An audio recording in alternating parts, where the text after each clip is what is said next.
much, Tommy. Good afternoon to everyone. One of my responsibilities as police chief is to decide the appropriate level of discipline on incidents of misconduct involving Phoenix Police Department employees. No chief ever wants to discuss discipline like this in a public format. I expect my officers to be respectful, to be professional, to be courteous, and that is not what happened in the cases we will discuss today. The first incident I would like to provide an update on involves the arrest of two individuals as a part of a shoplifting investigation which occurred on May 27, 2019. Both officers involved in this case were sent to the Disciplinary Review Board, or what we call the DRB. The DRB is chaired by one of the department's assistant police chiefs, with 6 additional members, including 2 peer officers, 2 civilian community members, and 2 police commanders. One of the officers used inappropriate language, but made the attempt to de-escalate the situation. The DRB recommended a written reprimand, and I agree with their decision. The DRB recommended the second officer receive a 6-week unpaid suspension, but the decision on discipline is mine. And after meeting with Officer Chris Meyer personally and considering all the facts of the case, I have notified him of my intention to terminate his employment. In this case, a 240-hour suspension is just not sufficient to reverse the adverse effects of his actions on our department and our community. The second issue and second case we became aware of in June of a publication that reviewed social media posts made by police officers from around the nation. 72 current Phoenix Police Department employees were flagged for having potential inappropriate posts. 60 of those cases rose to the level of documented supervisory coaching.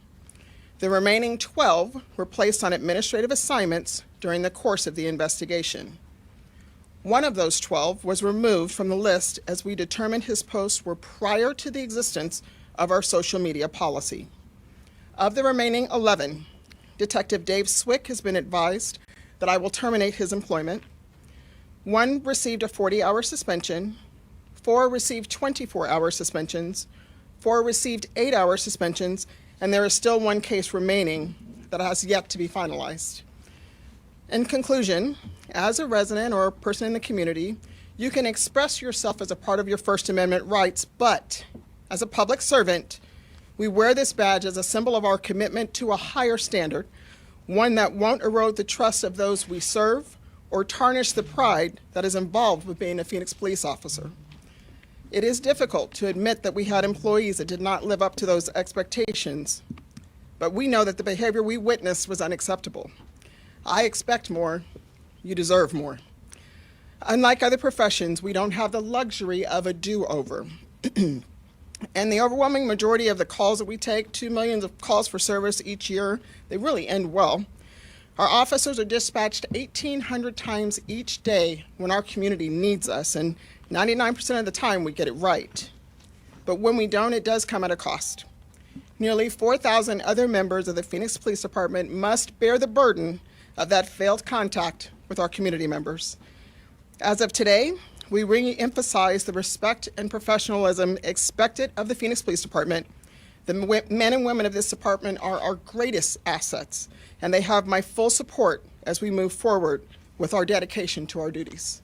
With that, I will answer a few questions. Just know that I won't go into great detail. If you're going to ask questions about the social media posts, there were such a large number of them. I'll have Sergeant Thompson respond to those. You said Officer Meyer has been notified that you intend to terminate him. What is his current status right now? Is he on the job or is he on leave? So he's on administrative leave. Thank you for asking. How did he take the news when you met with him? So in dealing with those personal issues between myself and my employee, I'm not going to talk about that. I will say this, it was difficult for both of us, for me to make the decision and for him to take the call. Is Officer Myers the one that pulled the gun on the mother and the child? Officer, I'm going to have Tommy answer that question. So Officer Meyer did have his gun drawn, so yes. Was he also the one who kicked the Draymond Ames' leg? That would be yes. So he said he moves to terminate. What happens now? Can he fight that process? How long do you anticipate this going on, dragging out?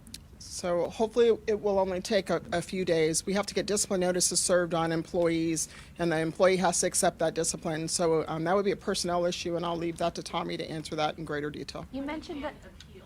which is why we're not talking specifics. So the employees do have civil service rights, and Tommy will definitely talk about that, about the makeup and who the civil service are, but he does have rights to appeal my decision. you mentioned, After firing Officer Meyer, perhaps maybe mitigate the lawsuit against the department and against the city if the Ames family is filed? That is something that you would have to ask the legal folks. I didn't make my decision based on that. I made my decision because I know that the trust was eroded and that the brand called the Phoenix Police Department was tarnished as a result of that incident. you mentioned the difference between your decision and the DRB's decision for Officer Myers. Are you trying to send a clear message about your stand on situations like that one involving Officer Myers? So what I'm trying to do is I am doing what I said I would do and what we said this organization would do, and that's being transparent, accountable, professional, courteous, respectful. And in my opinion, the two incidences that we're talking about did not represent that. There's still a criminal investigation ongoing into Christopher Meyer in July. The family had been asked whether they were interested in pressing criminal charges. So I'm aware of the phone call and whether or not they were going to press charges, but I don't believe we ever, or they contacted us after several attempts to make contact to them to see if they wanted to follow up on that. But is it, What's the key to your decision why you decided to go to the escalated punishment of leading to that actual fire? What was the first part of the question? Why did you decide to go over those 6 weeks? What was the key reason why you decided to go over those 6 weeks and ask for termination? As I mentioned before, so I have expectations of my employees to be respectful, to be courteous, to be decisive, and to treat everyone with dignity and respect. And in both of these instances, I know for a fact that that didn't happen. And it is my job and my responsibility to make decisions in the best interest of not just the department, but the community, and I believe I've done that Chief, when did you have that call with Officer Meyer? today. And How about one more question, and then I'm going to give it to let Tommy. me ask you, is the PSB investigation wrapped up? I know there was another individual who had an incident with Officer Meyer at Castles and Coasters when he was off duty. Have you looked into past uses of force by Officer Meyer, and is that complete, that investigation? So I believe the Castles and Coasters investigation is complete. So when making a decision on discipline, I do look at the totality of the circumstances, and I most definitely looked at that with both of these cases. What made you choose to fire Dave Swift versus the other officers with the social media posts? The number of posts, the type of posts, and the erosion of trust on the community and the impact that it had on our department. Do you expect that the other officers involved with the social media posts, that some of them will end up on the Brady list as a result of this? That will be a decision that the county attorney's office will have to make and not me. Thank you.